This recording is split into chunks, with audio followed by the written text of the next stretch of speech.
BRS రజతోత్సవ సభలో తెలంగాణకు మొదటి విలన్గా కాంగ్రెస్ పార్టీ అని చేసిన కేసీఆర్ వ్యాఖ్యలు ఉపసంహరించుకోవాలని నిరసిస్తూ సిద్దిపేట జిల్లా హుస్నాబాద్ అంబేద్కర్ చౌరస్తాలో కాంగ్రెస్ పార్టీ ఆధ్వర్యంలో నిరసన చేసిన కాంగ్రెస్ అగ్రనేత సోనియా గాంధీ చిత్రపటానికి పాలాభిషేకం చేశారు.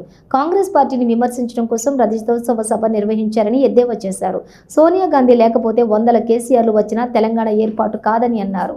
ఈ కార్యక్రమంలోని సిద్దిపేట జిల్లా గ్రంథాలయ chairman Kedam Lingamurthy, single window chairman Bolisetti Shivaiah, market committee vice chairman Banka Chandu, మాజీ municipal floor leader Chittari Padma, Ravinder, మాజీ councillor Punna Lavanya, Sadi, Komati Swarnalatha, Satyanarayana, market committee డైరెక్టర్లు యాదవరెడ్డి, బాలయ్య, నాయకులు పోదరి శ్రీనివాస్, మార్క్ అనిల్ గౌడ్, ఎండి హసన్, వెన్న రాజు, మైదామి శెట్టి, వీరన్న, దండి లక్ష్మి, కమలవ్వ, కాంగ్రెస్ నాయకులు, కార్యకర్తలు తదితరులు పాల్గొన్నారు.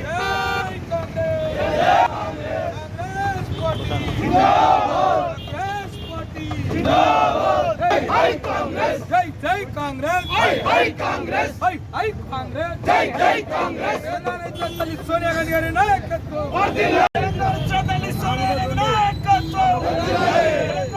కేసీఆర్ గారు ఎలకతుర్తిలో మాట్లాడుతూ నంబర్ 1 విలన్ ఈ రాష్ట్రానికి కాంగ్రెస్ పార్టీ అని మాట్లాడడం జరిగింది.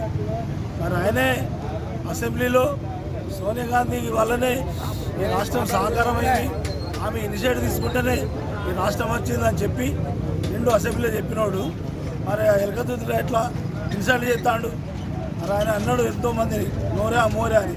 మరి ఆయన నోరా మోరా ఇలా ప్రజలు అనుకునే పరిస్థితి వచ్చింది అని ఈ సందర్భంగా ఈ విషయంలో మీ అందరికీ మీకు గుర్తు చేస్తూ ఆయన మాట్లాడిన దాంట్లో ఏ ఒక్క అంశమన్నా ఈ రాష్ట్రం గురించి మాట్లాడినా, ముఖ్యంగా గౌరవలి ప్రాజెక్టు గురించి చాలా అనుచితమైన వ్యాఖ్యలు చేశాడు. 9/9/2007 రోజు నాడు రాజశేఖర రెడ్డి గారు కృషి గౌరవలి ప్రాజెక్టు కడతా అని చేతులు కొట్టి 4 ప్రాజెక్టులు కట్టుకున్నాడు.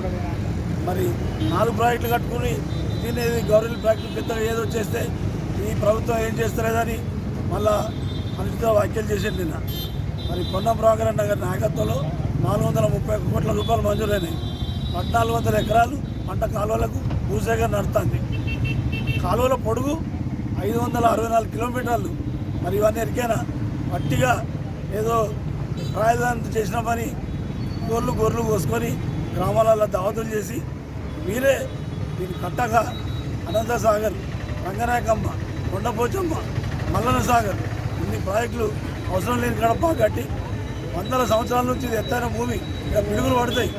ఇక్కడ ప్రాజెక్టులు కట్టగా మమ్మల్ని ఇన్సల్ట్ చేసి ఇలా నిన్న ఎలకతుర్తిలో అట్లా మాట్లాడే ఎంతవరకు ధర్మం ప్రజలు ఆలోచించాలి. ఫస్ట్ అసెంబ్లీలో కూడా సోనియా గాంధీని ఉద్దేశించి ఆయనకి ఇచ్చినటువంటి కంటే ఈ తెలంగాణ రాష్ట్రం రావడానికి ప్రధాన కారణం సోనియా గాంధీ వల్లనే ఇది వచ్చింది.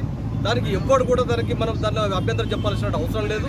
తెలంగాణ అసెంబ్లీ పక్షాన అందరి ముఖ్యమంత్రిగా నేనే దానికి ప్రధాన కారకుని, నేనే దానికి అభినందన తెలియజేసుకుంటున్నా.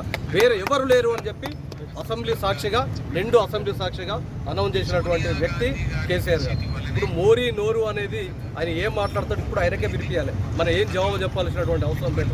15వ లోకసభ లాస్ట్ మన ఆంధ్రలకు చిట్ట చివరి ఏదైతే లోకసభలు ఉన్నారో ఆ లోకసభలో ఎంపీగా అటెండ్ కానటువంటి వ్యక్తి ఎవరు ఉన్నారంటే ఒక కేసీఆర్.